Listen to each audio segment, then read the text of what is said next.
یا رسول الله، امروز امتت با همدیگر در ستیزند و یکدیگر را میکشند.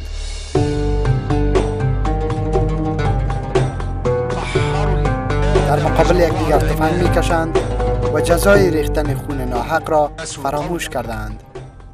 امت تو یا رسول الله نیکی و پرهیزگاری را که تو بالایشان واجب نمودی از یاد بردند.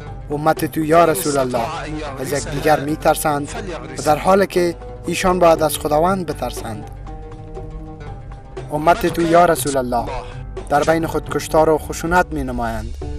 این را فراموش کردند که تو به دین حق مبعوث شده ای و ایشان پیروان این دین برحق هستند. ای افغان ها، ای پاسداران قرآن، برای خوشنودی خدا با هم مشق بورزید، کشورتان را بسازید و گذشته را فراموش کنید.